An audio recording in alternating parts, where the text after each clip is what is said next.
Hello नमस्कार दोस्तों, एक बार फिर से मोस्ट वेलकम करता हूँ अमित ऑनलाइन स्टडी में। मैं हूँ अमित कुमार और आज की जो हमारी टॉपिक होने वाली है वो ये होने वाली है कि क्लास 10th के चैप्टर 1.2 के क्वेश्चन नंबर 5 को कैसे बनाए। क्वेश्चन नंबर 5 देखिए क्या कहता है कि जांच कीजिए कि क्या किसी प्राकृतिक संख्या n के लिए संख्या 6n अंक 0 पर समाप्त हो सकती है।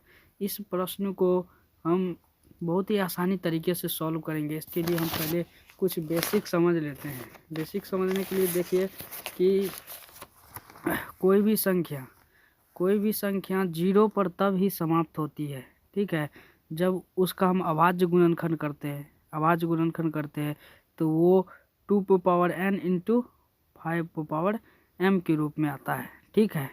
जैसे मान लीजिए कोई संख्या 2n इंटू 5m का ले लेते हैं, 2 कर देते हैं और 5 कर देते हैं, 2 दूना 4 गुना 5, अब ना 20।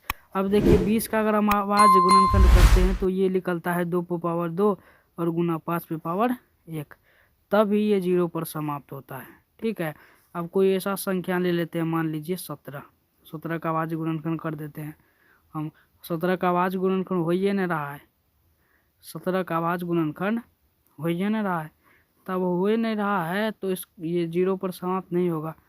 मान लीजिए 17 का हम स्क्वायर कर दे या कुछ भी कर दे तो ये जो है, अगर ये नहीं, इसका अभाज्य गुणनखंड नहीं होता है, इसका अभाज्य गुणनखंड हो जाता है तो 2n इंटू 5m के रूप का नहीं होता है, तो वो जो होगा वो 0 पर समाप्त कभी नहीं हो सकता है। यहाँ तक आपको बात अगर क्लियर हो गई होगी तो हम आगे टॉपिक पर चलेंगे, ठीक है। तो आगे हम प्रश्न बनाने का प्रयास करेंगे। देखिए प्रश्न बनाने के लिए सबसे पहले हमको कोई ज़्यादा खास प्रश्न जो कहेंगे आप भारी है तो वो तो नहीं है, प्रश्न बड़ा ही आसान है मेरी दृष्टि से। देखिए हल, सबसे पहले हम यहाँ पे हल लिख लेंगे और ये दे देंगे, ठीक है।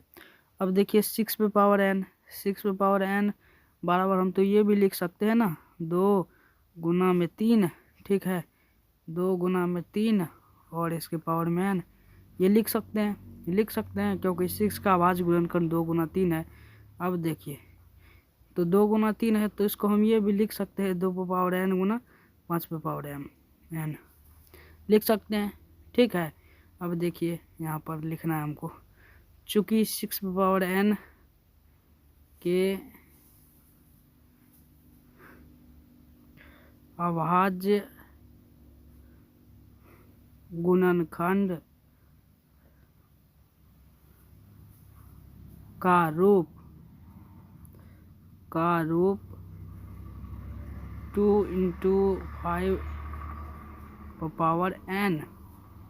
नहीं है, इसीलिए यहाँ पे हम सीधा कर लेते हैं ताकि आप लोग को लिखने में अच्छा हो। इसीलिए संख्या 6n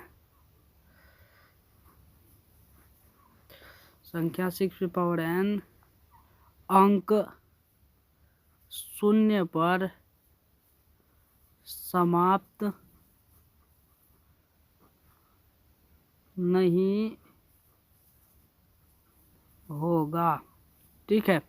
आशा करते हैं कि यह वीडियोस आपको समझ में आ गई होगी या प्रश्न जो बनाया मैं आपको समझ में आ गई होगी। मिलते हैं अगले प्रश्न के साथ अगले वीडियो में, तब तक के लिए पढ़ते रहिए, हंसते रहिए। धन्यवाद। जय हिंद, जय भारत।